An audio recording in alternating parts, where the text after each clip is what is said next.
Baik, assalamualaikum warahmatullahi wabarakatuh. Shalom, Om Swastiastu, Namo Buddhaya, salam kebajikan, dan salam bela negara. Selamat pagi, siang, sore, malam buat yang nonton ini, kapanpun kalian berada, dimanapun kalian berada, khususnya untuk Mbak Dea. Kali ini kita dari kelompok 4 ya. Kita dari kelompok 4 ingin mempresentasikan hasil dari analisis dan juga hasil dari konten yang kita buat yang terinspirasi dari akun yang kita analisis tersebut. Di sini saya nggak sendiri, saya sendiri Hapusan Baihaqi, lalu ada Hanan Raffi, ada juga Hanif Tahsin, dan juga ada Hanif Danwandra. Boleh di scroll ke bawah. Oke, jadi pada kesempatan kali ini kami akan membahas analisis akun yang kita pilih ini, akun Instagramnya Narasi TV, di mana Narasi TV ialah media digital yang fokusnya itu sama penyampaian informasi, edukasi, jurnalisme, dan isu sosial yang dikemas secara menarik untuk generasi muda, khususnya kita generasi Z atau Gen Z ya. Akun ini punya sekitar 1,6 juta pengikut dan juga mengusung tagline Your Daily Dose of Trivia, serta kampanyenya itu hashtag jadi paham, yang nunjukin bahwa komitmennya dalam menyajikan informasi yang ringkas, faktual, dan mudah dipahami ya. Lalu boleh di scroll ke bawah. Konten dari Narasi TV ini didominasi oleh format carousel, reels, infografis, dan video singkat yang pendekatannya itu kurang lebih seperti storytelling ya. Jadi identitas visualnya ini konsisten menggunakan warna kuning, putih, dan ungu kebiru-biruan ya, apa ya kalau bisa disebut indigo ya, warna-warna indigo gitu ya, sehingga mudah dikenali. Jadi topik yang dibahas juga beragam, mulai dari politik, ekonomi, teknologi, budaya, sampai isu sosial yang lagi berkembang saat ini. Jadi dari segi komunikasi, Narasi pakai bahasa yang informatif ya, objektif juga, tapi tetap ringan dan dekat dengan audiens, khususnya audiens Gen Z dan millennials. Tujuan utamanya simpel, yaitu meningkatkan literasi informasi masyarakat serta mendorong audiens buat paham isu secara lebih mendalam melalui kampanye hashtag jadi paham. Selain itu, interaksi audiens juga tergolong tinggi ya, lewat kolom komentar, Instagram Stories, polling, dan juga fitur interaktif lainnya. Jadi konsistensi unggahan yang dilakukan hampir setiap hari, yang juga nunjukin bahwa pengelolaan media sosial yang profesional dan strategi distribusi kontennya baik gitu Narasi TV. Secara keseluruhan pokoknya Narasi TV ini berhasil membangun citra sebagai media digital yang kredibel, edukatif, dan juga relevan bagi generasi muda. Makanya kita terinspirasi untuk ambil akun ini dan bikin konten based on Narasi TV gitu loh. Boleh dilanjut?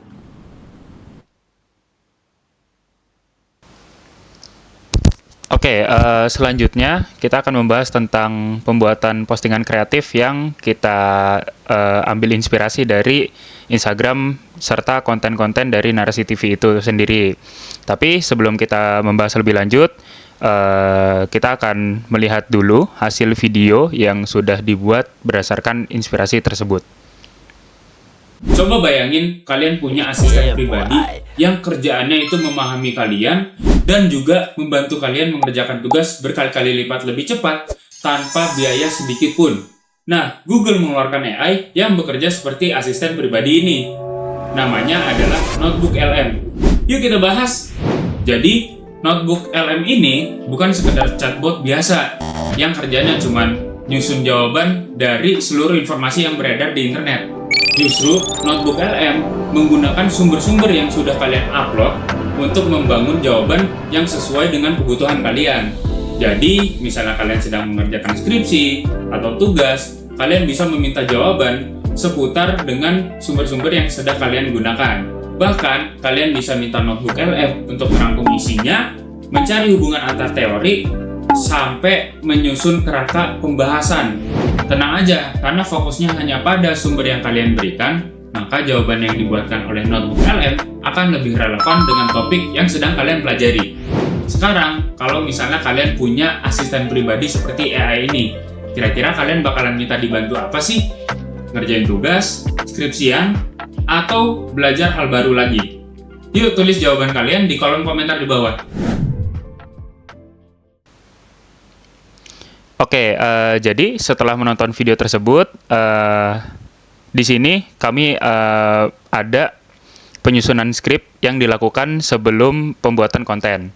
Nah, skrip ini kami susun berdasarkan format AIDA atau Attention, Interest, Desire, dan Action yang sudah sangat kita kenal gitu.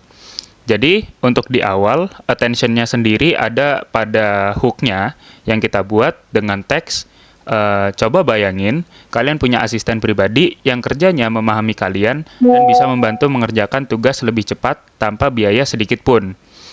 Yang mana hook ini berawal dari kami angkat berawal dari keresahan yang ada pada mahasiswa, yang mana semua mahasiswa pastinya akan mengalami skripsi atau tugas akhir dan pasti sangat membutuhkan bantuan dari eksternal gitu. Dan kami rasa AI ini sangat cocok dan juga sangat relate untuk masalah ini gitu. Lalu selanjutnya ada isi pesan dari konten tersebut yang menggambarkan dari interest serta desire-nya. Yang mana interest sendiri itu digambarkan dari pengenalan terhadap AI yang membantu para mahasiswa selayaknya dengan asisten pribadi tadi. Yang mana nama AI-nya tadi adalah Notebook LM. Nah, setelah pengenalan AI ini akan menarik interest dari penonton-penontonnya sehingga akhirnya para penonton tertarik untuk tahu lebih jauh tentang AI ini gitu. Lalu dilanjut juga ada desire sendiri yang menggambarkan keinginan dari penontonnya nih, oh iya nih pengen nih make gitu. Tapi kita gambarkan juga bahwa di video ini kita menampilkan adanya kredibilitas dari AI tersebut dan juga kapabilitasnya juga ya. Di videonya tadi sudah dijelaskan bahwa Notebook LM ini menggunakan sumber yang sudah kita upload dan tetap ada di konteks yang kita miliki dalam pengerjaan tugas, skripsi, atau belajar hal baru. Lalu ditutup juga dengan kredibilitas yang kami berikan bahwa tenang saja, karena fokusnya hanya pada sumber yang diberikan, maka jawabannya dibuatkan akan lebih relevan dengan topik atau dengan konteks yang kita bawa di tugas tersebut gitu. Dan terakhir ada bagian action, yang mana action ini kita menggunakan CTA yang berdasarkan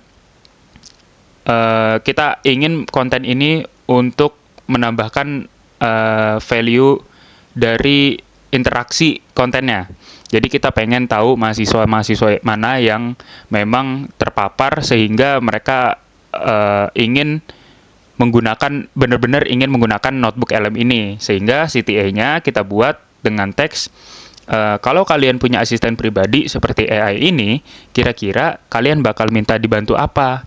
Yang lalu dilanjuti dengan CTA penutup, yaitu yuk tulis jawaban kalian di kolom komentar di bawah, sehingga para penonton akan lebih cenderung terpersuasi oleh CTA ini untuk ikut serta dalam kolom komentar gitu. Lalu ada alasan pemilihan skrip.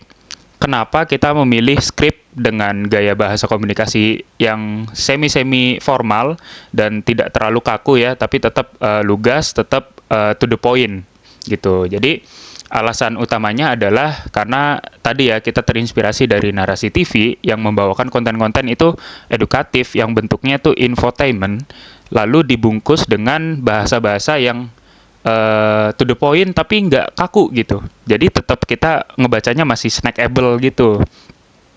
Dan untuk pendekatannya itu kita menggunakan storytelling edukatif yang menggambarkan tadi infotainment tadi, serta ditambahkan juga aset-aset seperti motion graphic sedikit, lalu adanya aset-aset seperti gambar asisten atau aset-aset desain grafis ya yang bergerak sehingga tetap video itu meskipun edukatif tapi tetap tidak membosankan gitu.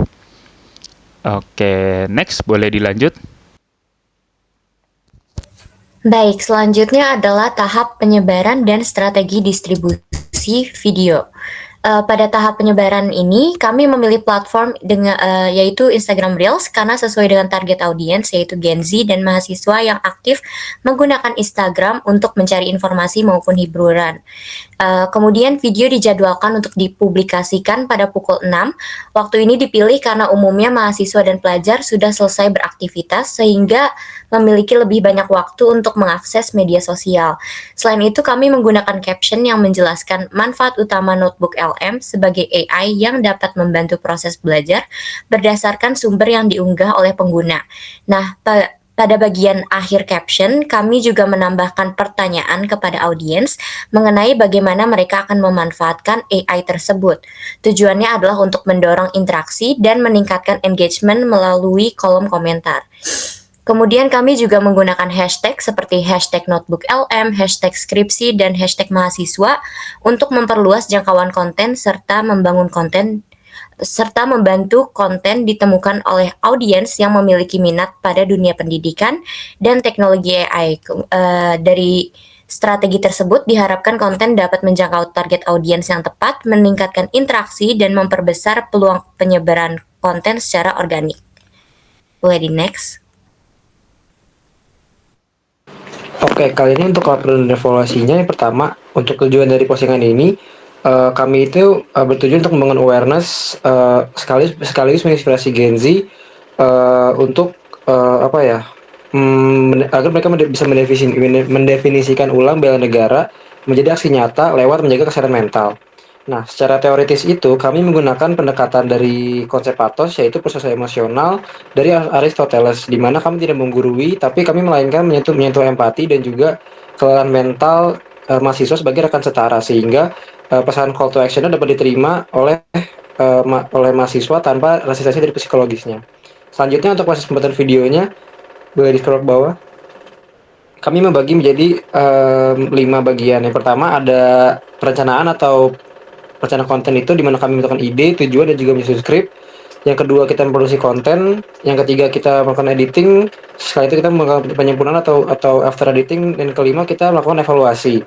Nah, untuk target audiensnya itu kami memilih spesifik, yaitu untuk Gen Z dari range 17 sampai 25 tahun, di mana khususnya untuk mahasiswa yang aktif di internet dan juga rentan tekanan dari akademis. Nah, berdasarkan teori dari uses and gratification, audiens aktif memilih media yang dapat memenuhi kebutuhan psikologis mereka. Nah, makanya itu kami menggunakan visual yang menenangkan, musik yang lembut, dan juga tipografi santai agar video-video ini menjadi ruang aman digital bagi mereka. Nah, selanjutnya untuk harapan terhadap dampak itu sendiri, yang pertama untuk jangka pendek, yaitu memicu engagement dan dua arah antara kita dan audiens, di mana audiens merasa dilibatkan dan validasi sehingga mereka dapat komen di kolom komentar. Untuk jangka panjangnya, kita dapat mengubah persepsi anak muda bahwa menjaga mental adalah bagian dari ketahanan nasional demi membentuk SDM yang tangguh.